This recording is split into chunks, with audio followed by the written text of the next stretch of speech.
Now you realize you got to protect it. Now, how do I get it out to market? Well, you got to figure out what the market is. You know, in order to scale, you got to know where you want to go with it. You got to know who it is that you want to actually approach. You want to know who you are trying to sell to. And one of the things that we in our community don't do well is we don't price ourselves right. We either overshoot ourselves or we so undershoot ourselves. You got to know what the value is. And this is where the numbers come in. And this is my blessing of being an accountant.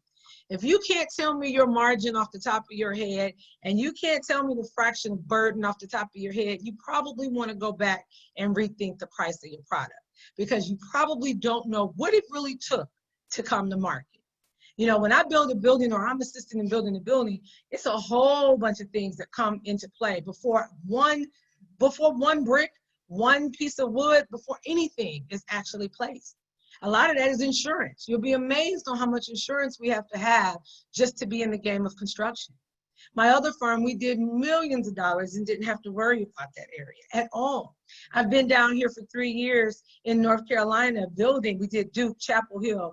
We're working on NC State. We got all the higher eds that we're doing right now. Library is closing tomorrow. On Monday, we're shooting out.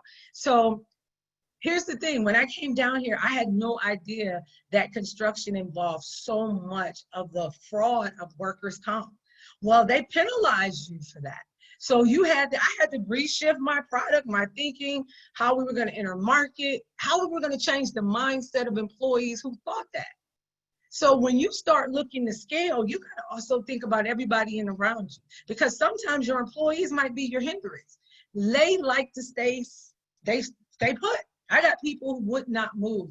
I have employees at my old firm that I retired literally after 30 years in the government. They retired. They were in the same seat for the last 16 years. So you got a lot of people who don't want to move. And if they don't want to move, they might be just a tad bit of a hindrance when you start trying to change and come out of the box, because it will affect your success. When you start scaling, things have to change. Your back office has to change. Your front office has to change. Your practices have to change. So let me tell you what happens when you scale and you don't do it right. You get sued. And the reason you get sued, because they know you got those vulnerability points. So you got to tighten up your HR practices. You definitely got to have a handbook. You got to have all that stuff in play before you start moving, because when you move, believe me, and you got to understand your employees. So I tell everybody, all my people that I mentor, my successful companies that I am part of mentoring or I'm on boards, I say, look into the seats that you are actually paying every day, those family of people. Make sure they're on board. Never leave them out. Now, you're going to have some people that's not going to be in agreements. I had people that wasn't in agreements with me selling, and that was fine, but it was my goal, and it was my plan, and I had an exit strategy. And that's the other piece you got to have before you start scaling. What is that exit strategy? Because are you in it for the long haul? Are you going to run this company till you're 70, 80 years old? Or are you going to back that company up and sell it? Or are you going to leave it to the employees? What is your end state? Because that end state is actually going to drive the way you actually start scaling and growing. It doesn't necessarily take a lot of money, and people always think capital is an issue. Capital is, and it's really an issue in construction, but it's not the main issue. Because let me tell you, you've got customers, if they want you, they're going to pay for you, and they'll pay you either on time, in advance. I have customers that tell me sometimes, Twyla, we'll pay you in advance. We'll front load that in order for you to get that done. So sometimes it's not even about the money. Always think that the money will come. If you're doing something, and I tell every either small business students that I mentor, I have one of my mentees that called me this morning, never think about the dollars. Because if you're focused on just the dollars, let me tell you, that is never going to be a win-win. Because the dollars will come when you're becoming ingrained in what you do. When people see the value that you add to the marketplace, to the people, to their lives, to your staff, the money will come.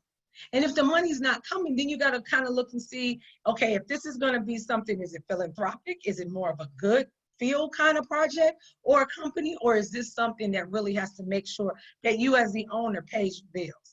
And if it is that, then you got to look and see how you can spend it, because you can monetize anything. Anything. I mean, we see it on the marketplace now. You just go online, they monetize any and everything. I saw people grabbing water that was raining, put it in a bottle, spin the bottle really beautiful, and then sold it. And I'm like, who the heck would think of that? People bought it. The man sold 5,000 units of rainwater. Now go figure. So if somebody can sell rainwater, then that means anything that you really could think of, somebody might want it. Somebody might have a need for it, and people can get creative. So once you got that back office and those employees kind of, either singing the same tune or on the same boat, or maybe out the boat, but you realize you might have to make some changes, and you got the front and the back office together, now it's time to move out. And so if you want to expand, I think you start looking at your current client base. I always, and just recently, because it's time for us to expand. It's time for us to scale. The first year we had one client, and that one client for the whole year, one client, very large client, but one client. Wasn't really large for us. Our first year in business here, we did $300,000 plus. Second year in business here, we did $600,000. Last year, we did 1.5 million. We are already at that now, 6 months into this year. We have almost doubled or will double every year. And these are boots on the ground jobs. These are construction jobs. And that's unheard of. And everybody says, what's your magic? Well, it isn't our magic. Our hard work and our ability to segment ourselves away from our competitors. It's easy to win when you're going up against nonsense. And I say this very nicely, where you got to look at who your competition is. A lot of times people go to them simply because that's the only thing in the marketplace. And that was what the environment was here. When we came here, nobody knew GMS. They're like, who the hell are these people? And I'm like, well, you'll see, you'll see. Well, the first year we kind of laid low. We had one client, they put us under their arm. They showed us a little bit of things. Next year, I remember sitting with that client. I said, I think I'm ready to bid other people like you. He said, you sure? I said, yeah, I think I'm ready. He said, well, call me if it goes haywire, call me and let me know. They were so good to us. That client, his name's Skanska, but that client was so good to us in teaching us the ropes, good, bad, or indifferent. It's not that they were like, oh, you can do it, everything is great, but they gave us the hard lessons, the good lessons, and the positive lessons. And once that client saw me going out and getting other things, they sat in the back and was like, she's doing it. But then what happened was, it wasn't the clients anymore. It was the actual competitor making us look better than what we really was. Our competitor was so bad. And I can guarantee you, people that's listening today, you probably look at your competitors and know immediately why you're better than them. If that's the case, you can easily expand. You can expand with no money, because if you know you are that much better, then the only thing you got to do is go to the marketplace and ask for it, because they're going to know that other competitor is terrible. I go places now where we win work, and guess what? The first thing they said, and this is no joke, hallelujah, I'm so glad you're here. Because we had da-da-da-da-da for all of these years, and they're horrible. And we had da-da-da-da, and they can't deliver anything. And we had da-da-da-da, and we get in the middle of the project and they have to bail. And we got people unpaid, and we got people on 1099s that shouldn't be on 1099. I mean, we heard so much negative. I listened. And everything they said that person did, we didn't do. We didn't do it anyway. But because we didn't do it, it made us look even more successful, even more. They wanted us. They rooted for us to bid. They rooted for us. I had people calling, begging us to please bid this project. Why? Now, granted, I know the big GCs get a thumbs up and a credit and everything else because I look the way I look and I'm this color, right? That's great. If this works, that's great. I'm not promoting this. They are. And I'm good with it. And so don't take offense. I know some companies have told me, I don't want to be the minority one. Look, if it gets you at the table and you can dance, do what you got to do. It ain't about you being at the table and not having a dialogue. You at the table. So why are you? Look, I can't change this. I'm going to be this every day of the week, right? I'm going to be Black. Just on Juneteenth, I'm going to be Black every day. So at the end of the day, if that's what gets me to the table with all white people, and that's what makes me stand out, and I look like the whole, and I'm probably the only woman, I'll take it every day.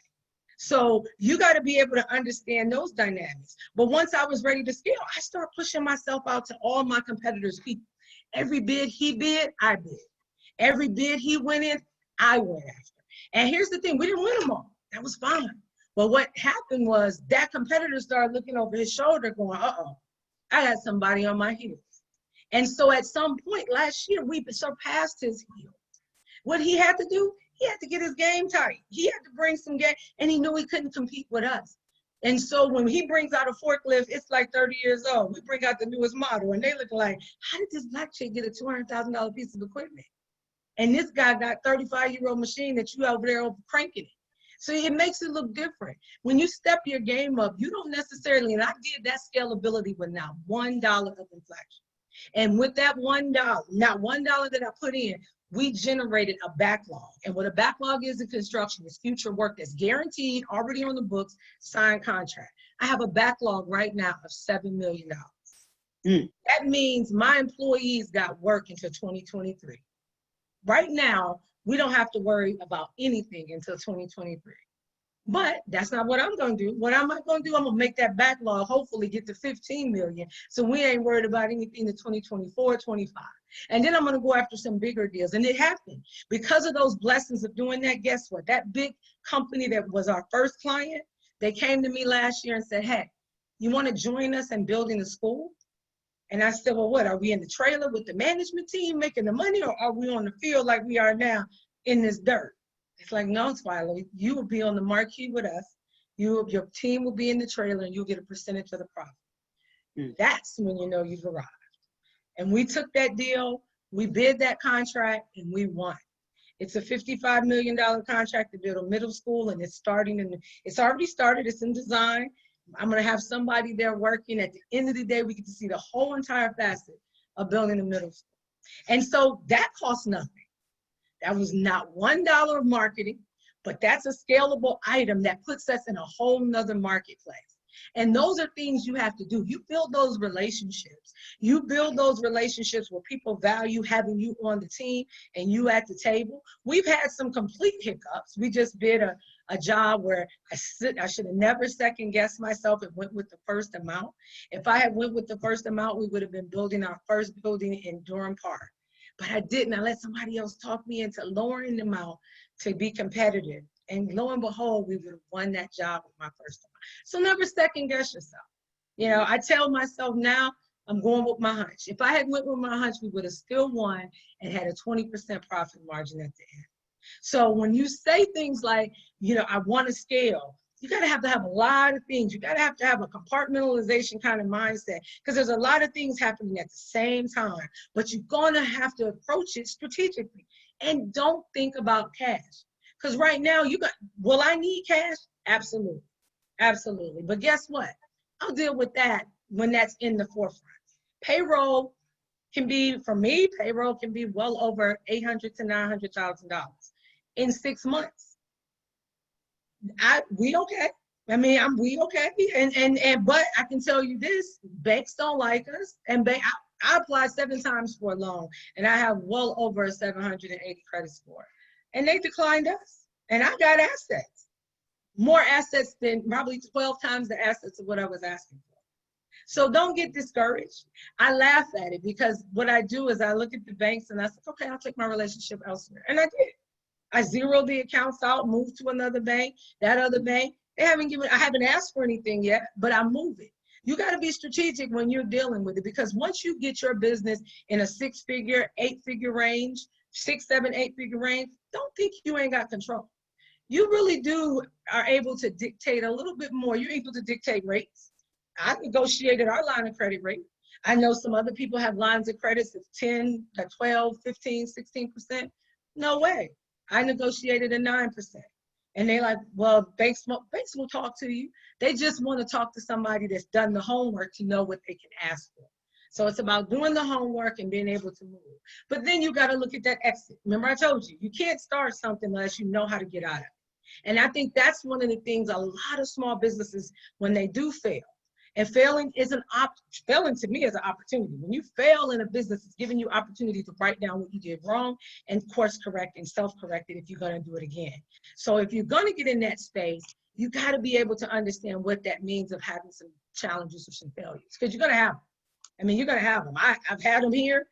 We've had great days, bad days, and crazy days. And I'm sure it's going to get crazier as we go. And the bigger you get, the bigger the problems are.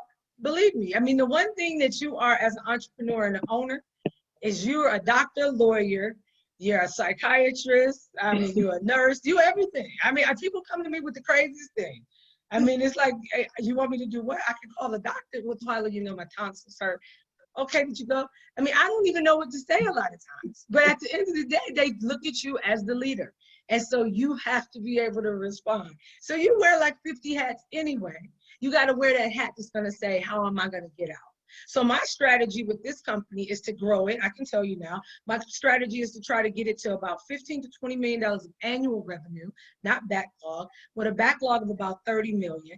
That sale of that business in this space will probably net about $11 million to me. Mm-hmm. I already know my strategy. I have about 8 more. I want to be out at 55. So I have about 5.5 more years. When I got into it, I said, I'm going to do this for 10 years and I'm out. So I'm in 3.5. So I think what we're accelerated, I probably would try to be out of here and exit in about 5.5, 6 years. I think we can do it. And I have no doubt with the rate that we're going and how we're moving, but I monitor those things. Get metrics, guys, get metrics. Make sure you know what your business is. There's no way I can walk out of this door and not know what my EBITDA is. If you don't know what an EBITDA is, then I would question whether or not you really know your books, or really if you know if you're profitable. Because you gotta, not because I'm an accountant, because I'm a business owner, you gotta know your own metrics to know whether this is a hobby or a real business. And if it's a real business, you want to scale it, because it's a difference between the hobbies, the home, businesses just to make some side hustle money, which is not a problem. And then there's these legacy businesses where you want to grow it and pass it on. I would pass this on, but I don't have anybody to pass it on to. And the reason I don't is because I have license. So I'm licensed in several states.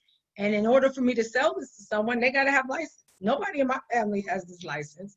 None of them have shown any interest of wanting to do it. So when you talk about, having a legacy business, I didn't have kids, so I can't pass it to kids. So I'm a little in a situation where I have nothing to do but to sell. But my sales strategy also includes my employees, just like my other business. When I look to sell, I'm going to make sure that every one of these employees are covered and they're all protected to the next firm that they go to, and most likely receive some type of bonus payout for getting us to that next level. So you got to strategically look at all of that. So I want to answer some of your questions. I see a lot of them coming in. So I'm going to start looking and see. We're going to go through some of the questions, and please feel free. Ask me anything. I'm pretty transparent. I want to be for a reason, because a lot of us get to $1 million state and they don't want to talk about it. And I was on welfare. I have a book. I was on welfare at 19. My book is called My Mother's Words, How the Most Negative Influence Was My Most Positive Motivator. And my mom, I was in an abusive home. I was taken from her at 14. It was terrible, right? All kind of crazy. So my background, why people think, Twyla, you've been pretty blessed with a silver spoon, not the case. Not the case. So I still have my last welfare coupon from Ohio. I look at that all the time because it reminds me where I came from. And I still keep that because I'm not that far removed from it. Believe me, from millionaire to welfare is a very, very small gap. And it can change in a dime. As you all see, this pandemic has done nothing but neutralize all of us. The rich got questioned. The whites got questioned. Everybody was affected by Corona. It wasn't a black-white issue. And once that became evident and apparent, oh my God, you saw everybody trying to, oh my God, what do we do? This normally doesn't happen to us because we got money. Money didn't matter. You still died under this pandemic. You couldn't buy your way out of a situation under Corona. And so that's what the beauty, to me, when you look at stuff like this, you guys should sit back and think about, what did this pandemic really do for you? Because in some cases, it brought you guys together better with family and friends and loved ones. It made you probably wash some people out your life that you probably should have always got out of your life, that was creating chaos and craziness. And it also gave you this new sense of, I can do this. People who never really had that push to say, hey, you're unemployed. What are you going to do? It made you think.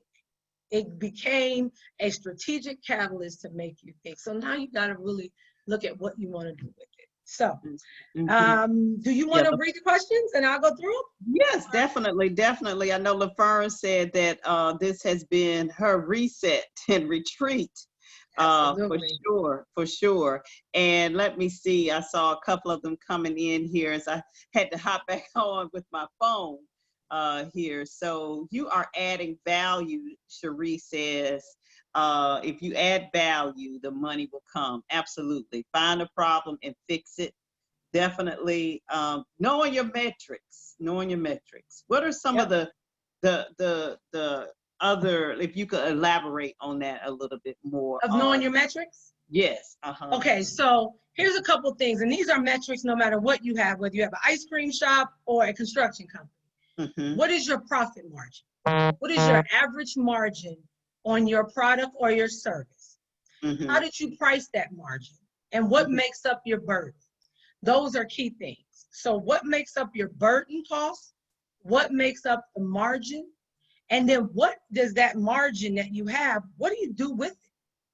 What do you do? Do you go out? Because you know everybody's gonna count your dollars. I know everybody on this call and everybody that's listening to this today, if you're a business owner, the one with employees or without employees, the one thing that you're gonna know is everybody is counting your money.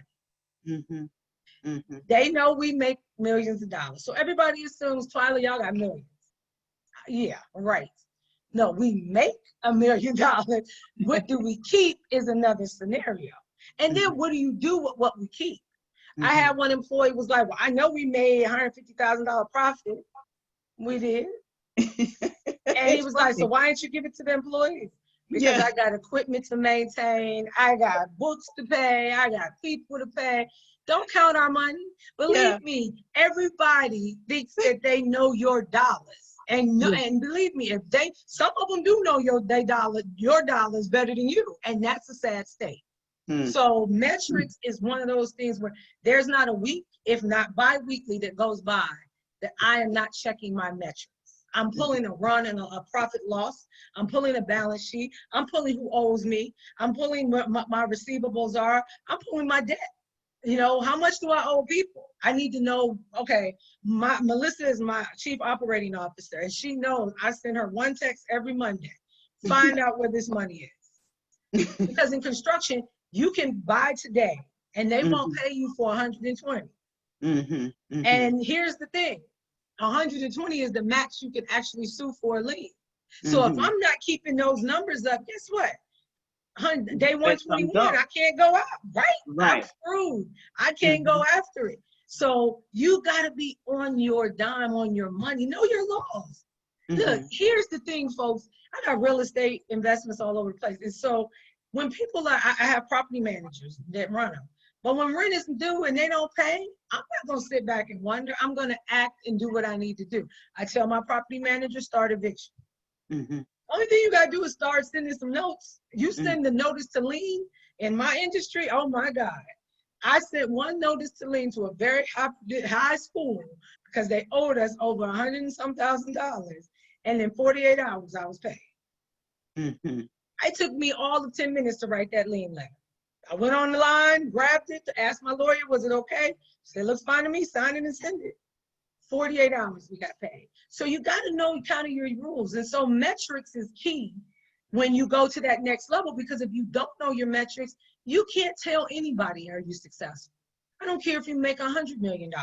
You might be broke at $100 million if you don't have your metrics.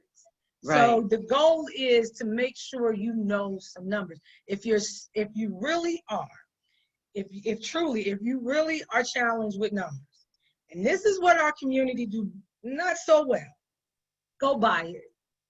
Go pay for an accountant. Go pay for a bookkeeper. I know so many Black-owned businesses Mm-hmm. that refuse to pay the money for Mm-hmm. a person that is an expert in that Mm-hmm. field. Mm-hmm. If you can't count, and it's people who can't count. I got people on my staff that thinks $100,000 is $100. Mm. And I sit there and go, oh my God, you don't ever look at putting a bid in with me. Because they really do think when 100K, I mean, literally, the guy said, I don't know why I was so upset. It's only $100. I'm like, what? That's $100,000. And they're like, oh, okay. But to them, it's like, huh? So there's people who really don't have the ability or the aptitude to count. Don't have them doing your books. I mean, don't have them doing anything that has anything to do with money. Please make sure, guys, in order to, and I say this with all due respect, to legitimize yourself. And you got to legitimize yourself. You're going up against white-owned businesses that already got this in their DNA. You're going up to people who got accountants in their families, lawyers in their family. We ain't got that leverage. Okay, they're not paying for it because they're going to ask Uncle and Bob and Joe and Aunt Sally. We can't do that. Not so well, because we don't normally have those resources. I don't have any lawyers in my back. I definitely don't have any lawyers in my family. I don't even have any doctors in my family, and I don't have any accountants. So I'm from one of the first graduates of my generation. So in my family. So at the end of the day, if you don't have that, pay for it. If you can't pay it full price, negotiate, barter possibly, see what you can do. But go get you somebody who knows how to add and that can help you know your metrics.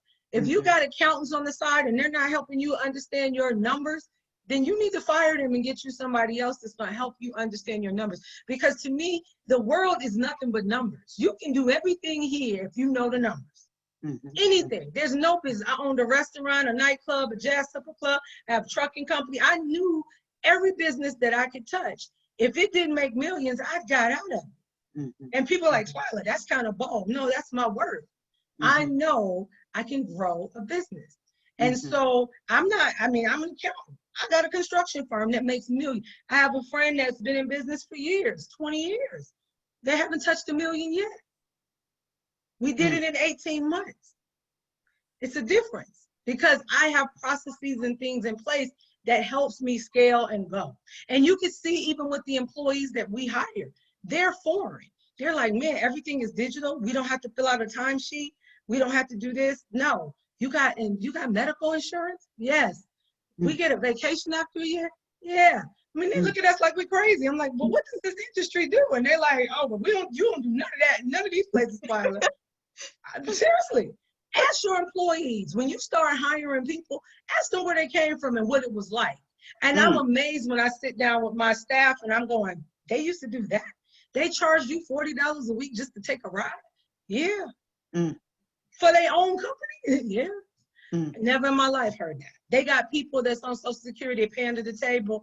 And I'm like, why are they paying these people under the table knowing that that tax burden is going to be, once they get caught? Because, you know, whatever happens in the dark will come to the light, right? Yeah, always does. And when it comes to the light, Lord Jesus, it is going to be a reckoning. And so you're putting these elderly who probably don't know a lot about taxes in a tax position that they'll never be able to get out of. They might lose their house. They might lose several things. So just be mindful of that. But you got to know metrics, guys. You start studying. Look, they got so many daggone tutorials on YouTube about how to do basic business, man. Learn it, because that's the only way you're going to be successful. Awesome, awesome. There is a question that came in from Cherie, I think I saw. How do you scale during a recession when consumers are holding on let me say it again, to their money? Well, you know what? And I say this with all due respect, Cherie, they're not really holding on to their money. They actually are home waiting to spend because they don't know what else to do. During this recession and this pandemic, people bought more. Amazon went through the roof. They went through the roof in sales. Why? Because people were bored out their damn mind. I was one of them. I didn't cook. I love to cook. I am quasi a chef. I love to cook. My boyfriend be watching me. He be like, Twyla, just take a picture of me. Because he knows I love to cook. I done bought every Cuisinart piece of equipment in the last 3 months that I ever. And I got kitchens that are built as commercial kitchens in my home, in one of my homes. And because I'm down here during this pandemic in my corporate apartment, I didn't bought everything. So don't say that they're not ready to spend. They actually are. It's just you got to know what to sell them. Think of this time right now. Right now, everybody has to have what? They just passed the law yesterday here in Raleigh. You can't go outside without a mask. Period. Point blank, period. People are pissed. They're upset. But hey, it's the rule. One county over, get as free as it can be. You can do whatever you want to do. So, but If I lived in this county, PPE. If I lived in it, personal protection of equipment, masks, things that people are buying. People are buying anything that has anything to do with sanitation. You know, we are construction. So a lot of times when we turn over a building, we do something called final clean. And that's when it dresses it up and we steam that building and we go through it and make it look so pretty. So when you guys walk into a brand new building, y'all are so excited and it smells so good. Well, guess what? We got called to do COVID cleaning. We don't do COVID cleaning. I ain't never ever heard what the hell is COVID cleaning. What does that mean? To me, clean is clean, right? But guess what? You figured it out. Got 2 contracts to do COVID cleaning. That's Okay. And we charge a hell of a markup because you telling me you might have COVID. So we're going to go up in there masked up, dressed up. Okay, fine. But I don't do that. But we didn't. We're going to do it now. So I just hired 5 cleaners and said, go at it. I mean, but see, that's a market where people are buying right now. So there's things that people are buying. And depending on what your product is, you got to see, Cherie, is that product going to last? Let's talk about one of the Crocs. I know you guys love Crocs. You know the Crocs shoes. They did one of the most innovative things. They built the best Croc. You know those slippers, right? You can wear them. But guess what? About 2 years later, they were like, well, damn, we built the shoe so good, nobody is buying another pair. They're not running out. The Croc lasts 10 years. Yeah. They went back and was like, my Crocs that I have right now are 10 years old. And they look new. And I ain't never bought another pair of Crocs. I spent $190 on these Crocs, but I ain't never bought another pair of Crocs. They were crazy. You don't sell something that nobody gonna come back and want it again. Right. Right? So they went back and was like, let me rethink this. Maybe we should make them durable, but not forever lasting. Exactly. So you really want to start thinking. Yeah, think about what your product, and Cherie, if you can, type in and tell me, what is your product? Because you can scale if you're ready to scale. The recession is going to create a little bit of a blip. But remember, you now have a huge market of people that are at home. I mean, there's still a lot of people that never went back to work because like I said before, what I did, we lease an office here. And I told the owner, we got 18 months left on this lease. I told him I won't renew. He looked at me like I was crazy. He's like, why? I said, because I'm gonna buy some land and I'm gonna build me an office. I'm not paying you $100,000 no more for rent. Why? Why shouldn't I? Right? So, because I don't need it. Now, in my case, if we didn't have equipment, I might not do an office at all. I could do exactly what I do to create those jobs sitting right here in this corporate apartment. But because we got trucks and lay down and whole bunch of equipment, I gotta have a place to lay it down to. That's not somebody else, and I'm paying, $8,000 to $10,000, or I've paid him so far over $100,000, and that's money we could have put on something else. So really start thinking about what that product is, and then how you can actually mainstream it right now. I mean, if you go in your closet, my girlfriend, she was unemployed. She got laid off and she went into her closet, started taking pictures, put that stuff on Postmate. She has made over $9,000 in 2 months. Selling her gear that had tags on it, that still would have had tags on it if she was working her regular job, period. And they were tagged, and she was like, Twyla's got, so what she did was showed the tag and did a complete markdown on it. And remember, some of the stuff might have been 2 years old, but she got Gucci products. I mean, she had some stuff. And she was like, I'm paying $9,000. So she said, well, I might do this for a long period of time. I said, I would too if I was you. She's got a beautiful closet. But here's the thing, she ain't going nowhere right now. Her job is telling her to work from home. I think if she puts on anything, it's a shirt from here up and no pants, probably got some flip-flops on, and she's just like, hey, let's do this. So when you think about that, look in your closet and see what you can create. She loves fashion, always laid out when we went out. But then she realized, I ain't doing none of that now. And she needed money because unemployment, even with this $600 include, was like $1,000 a week. Well, you got a $4,000 mortgage. You better figure it out. So she was able to do what she needed to do. And now she actually has a little love for it. She's like, man, this is pretty easy. I got all this stuff. I got stuff in storage. So now her husband went and grabbed stuff that they've never used, and they're selling it. You know, so they kind of end up getting their own little hustle. And then people brought stuff over and said, hey, I don't want to do that, but can you sell this for me? So now she's kind of doing consignment. She said, yeah, if I sell it, I get 30%. Never thought about it. So you just got to rethink. It's a market there for you, Cherie. You just got to understand how to enter it the way you want to enter it during this. And let me just say this, this environment, it's not going to change. I mean, if we are in a recession, it ain't the recession we were used to in 2008 and 9. You guys know what that was. That without a pandemic, that was crazier than what we're going through now, especially with the housing collapse. But what we're going through right now, I think you guys definitely have opportunity to enter the marketplace because all eyes are on it. Not just because of the pandemic, but because Black Lives Matter. I mean, right now, African-American businesses can thrive if they come out legitimate. And I tell my boyfriend this all the time. It's great to have a side hustle, but if you just tweaked it to the right a little bit, that side hustle will be a legitimate business. And you can make a legitimate cause to make a legitimate, you know, scalable market product that's going to be probably pretty successful. Even my friends that were drug dealers, I mean, I came from the streets. I got many friends that are dealers and did it and retired and probably still trying to do it in their old age. But at the end of the day, I tell them, if you had just took that shift, you know, one of my dealers, so I'm sure this one friend, I ain't gonna mention his name, and he knows exactly, he was telling me, I'm not good in school, Twyla. I just don't understand all that stuff. It just bogs down my mind. I said, but you know how to cut up some dope and weigh grams and do all this stuff that nobody, and create a supply chain and create a marketing around that supply chain of who's going to do it. Bruh, if you had tweaked that 20 degrees to the right, it would have been a successful business. You are a marketer. You know supply chain management. You just did it with a legal product. He was like, yeah, I didn't even think about that. I know.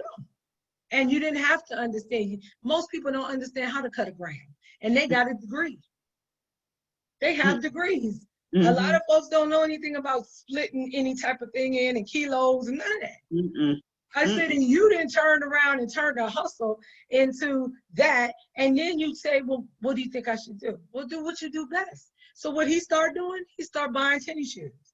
Now he got a legitimate storefront with these crazy sneakers that cost $2,000, which I have no idea why. But people buy these things, and he's got a legitimate hustle. And he'll tell you, if you ever meet him, he says, well, she helped me through it. Because I'm like, you just need to make it a legitimate hustle. Don't be afraid. Then you ain't got to worry about walking outside. You ain't got to worry about, they might still rob you, but they're going to rob you because they know you got money versus you being a drug dealer. So it's a whole other hustle. So look at it in that light. Yeah, well, Cherie was definitely, that was a great question she asked. She was asking, you know, in general for the audience there as well. Does anyone else have any other questions? I tell you, as we wrap up today, this has been an incredible day, and I can't think of a better way to end this. Here's a great question. Twyla, do you coach people? I do. I do coach.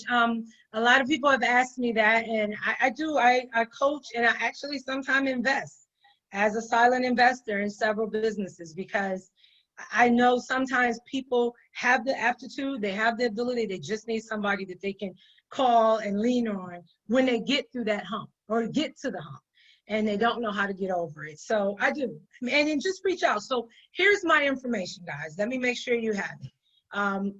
You can hit me on Instagrams and all that other stuff.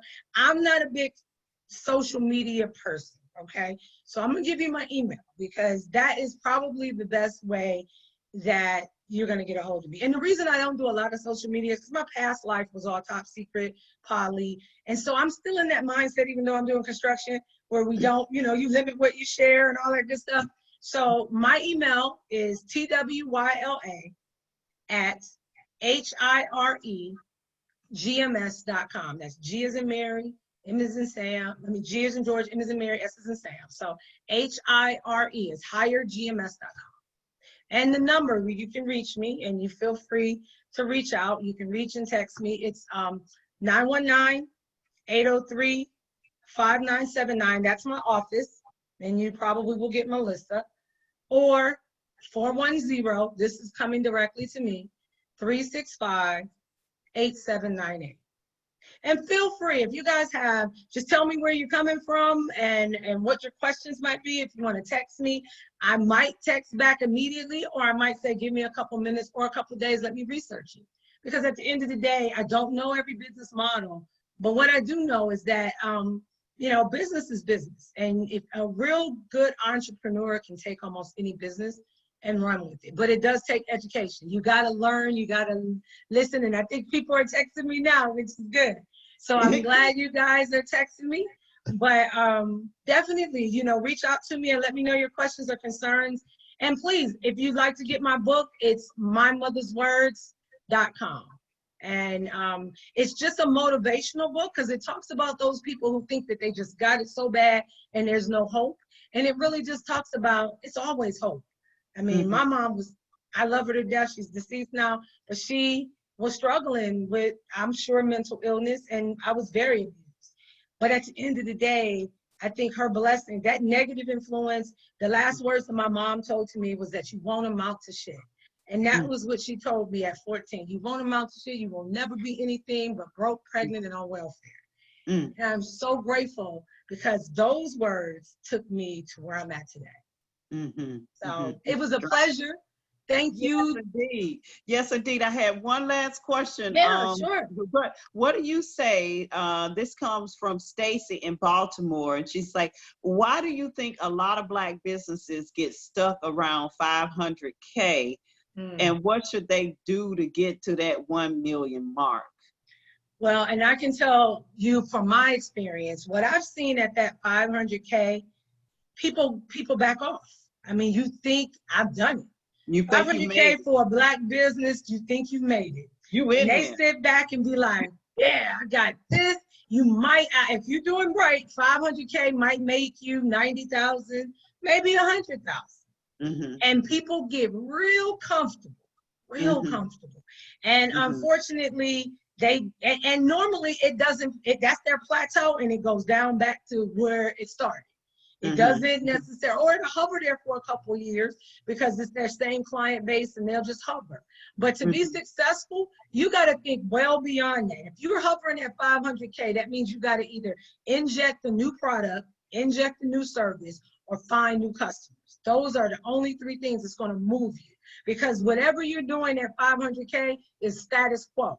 And that's pretty much resetting you at zero. So now you got to start over to get yourself above that plateau. And then you got to do it again and do it again. I always make a mark of millions. I say, we got to get to 1 million. When I opened this company here, I told everybody, we're nothing until we get to 1 million.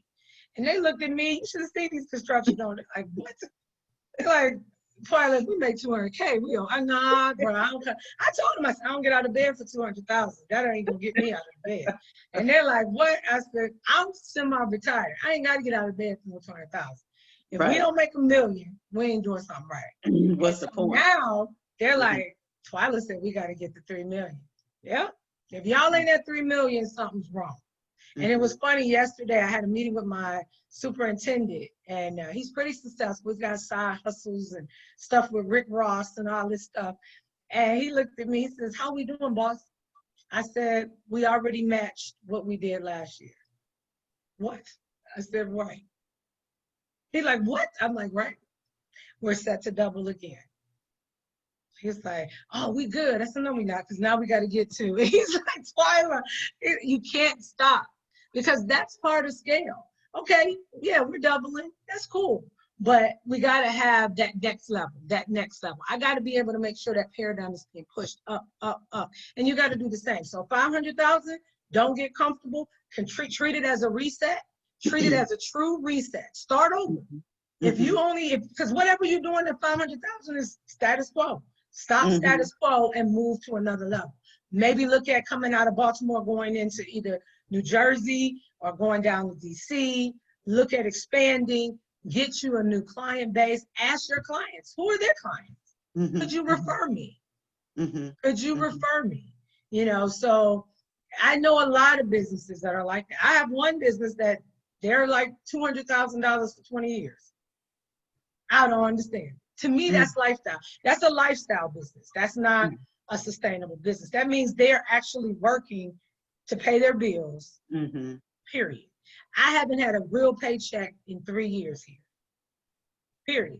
When they pay me, it's to pay taxes. But everybody goes, well, then that's not good. Yeah, it's okay.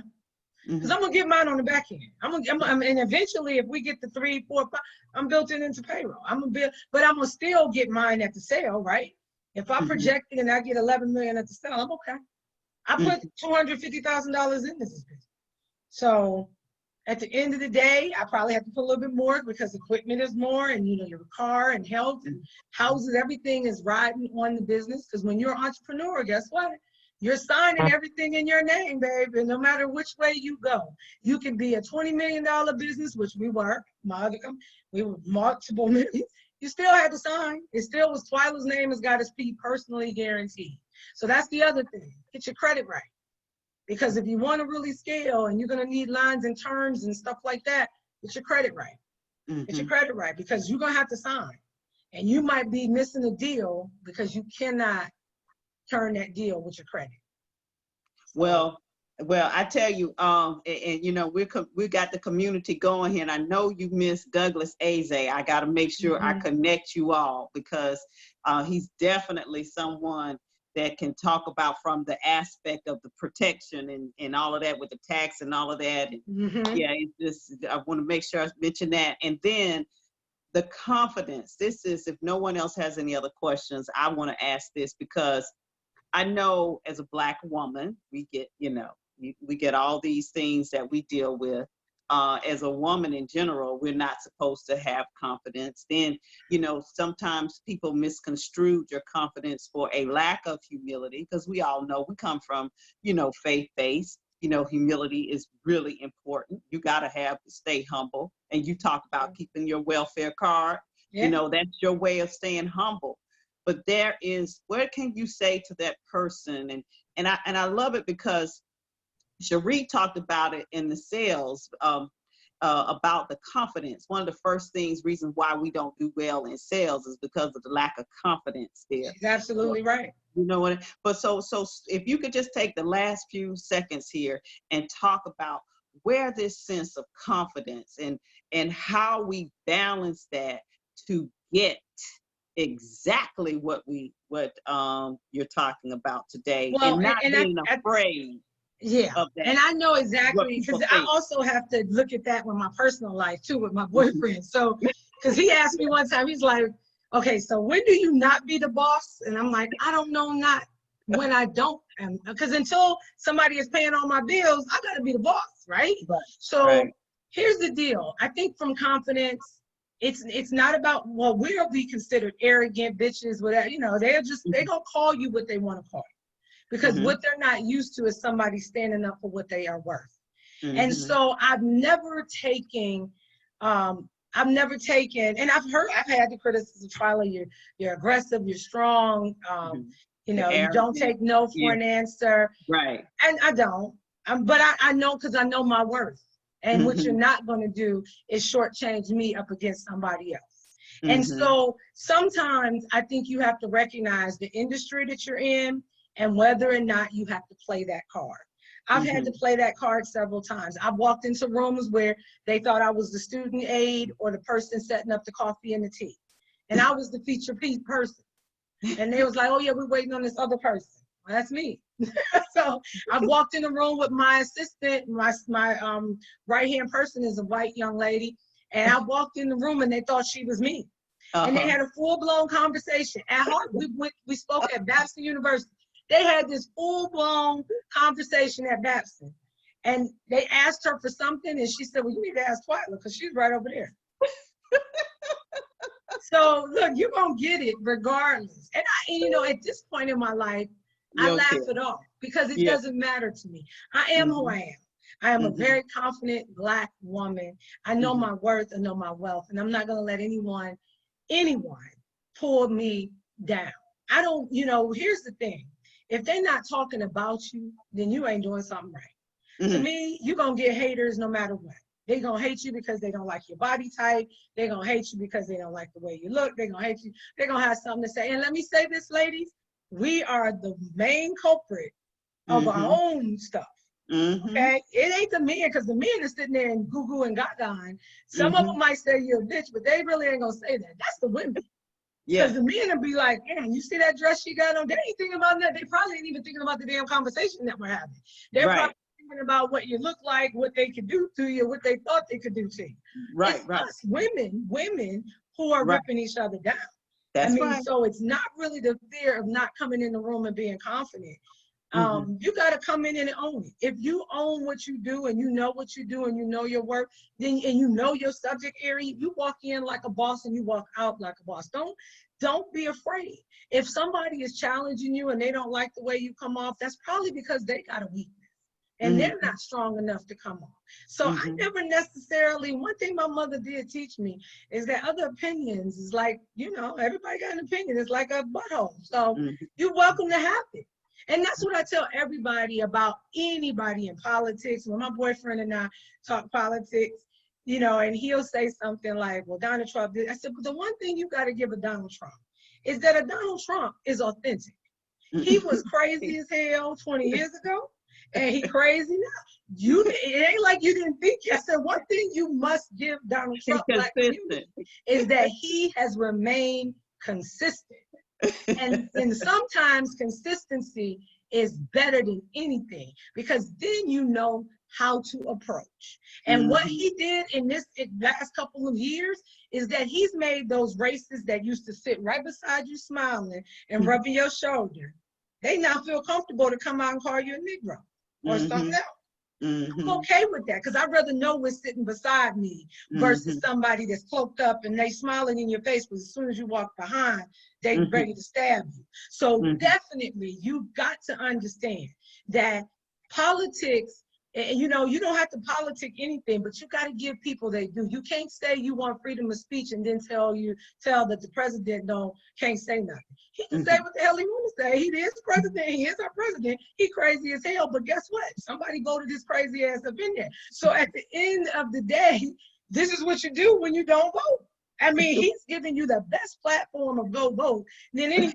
Now, let me say this. Come November, if he win again, that's everybody else's fault. Don't blame nobody but whoever didn't get out there to vote. Because what he's going to do is he's going to bring these people out of the woods that ain't never voted before, right to them polls, like he did last time. You have people with no teeth from them coal mining, they came right out of the woods and they never voted before. That's what he's going to bring out. So if we can't get people on a bus to get out there and vote and do one of Marion Barry's move where you put them on a bus and drive them to the polls and say, get off and go, then we're going to have a problem. So I am very confident in who I am.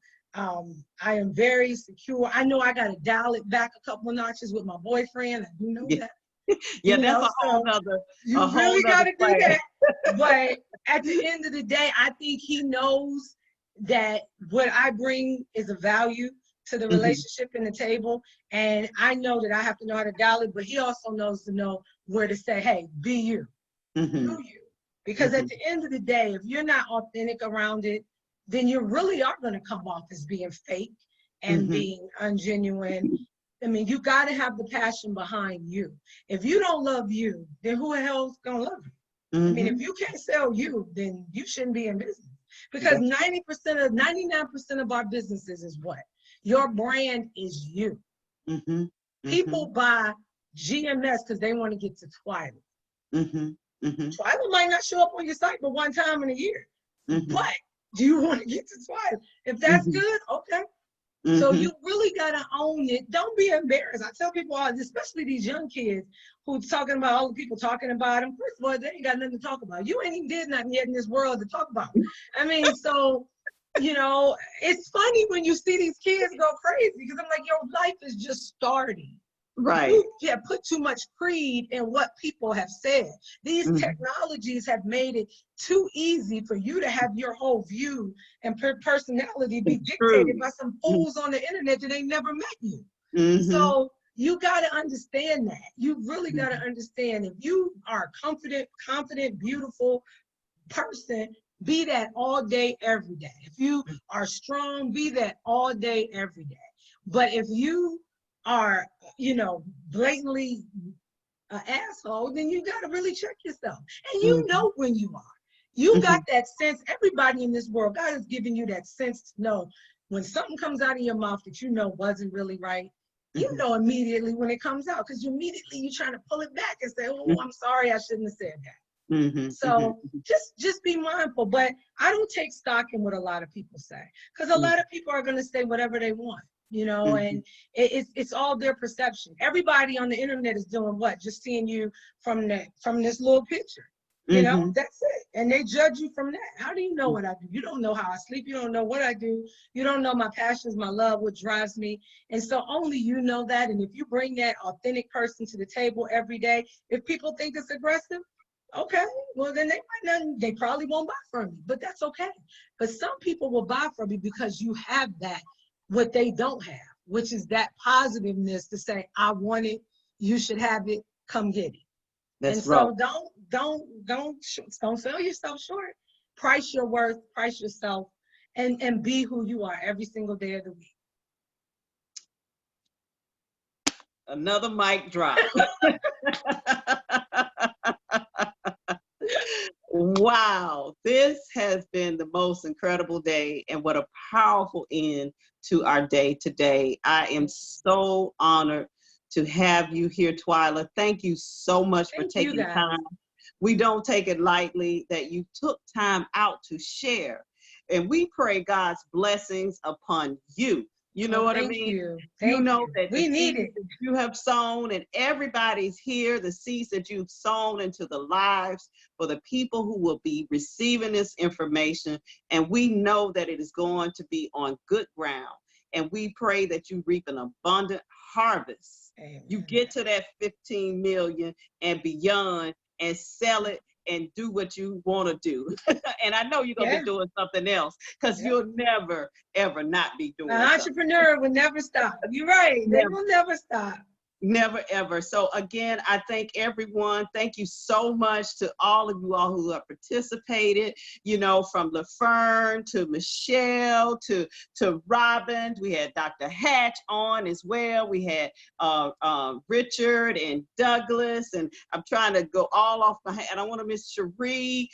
We had Talisha, and I'm forgetting somebody. Oh, here's my list right here. Patricia, Sharon, my sister Sharon, and Alelia Bundles as well. We could not have done it without you today. So go to thewinnersummit.com, stay plugged into thewinner.com. For those of you all who stayed with us the entire day live, go make sure you need to get that replay. You want to get the replay because it will be available, but that price is going to change. So you can get that replay right now. $24.99, but definitely make sure you share this information. You know, this is our economic empowerment. This is our wealth agenda, and we're here to continue to build. Stay tuned for the Wealthy Sistas TV platform. We are branching out with that. Looking forward to being able to continue to provide that rich content. And another Winner Summit. We want to know. Let us know. Get back. Send us messages, how this day was for you. Was it impactful? You know, all the questions that you had, were they answered? And do you feel like you are ready to scale your business to the next level? So with all that said, thank you, thank you, thank you. This is Deborah Hartnett signing off on our first Winner Summit Virtual Intensive, but most definitely not the last. Wonderful success, my sister. Wonderful success. Thank you, thank you, thank you. And continued blessings to everyone. You as well, you as well. And everyone, continued blessings. Thank you so much. Bye. Bye-bye.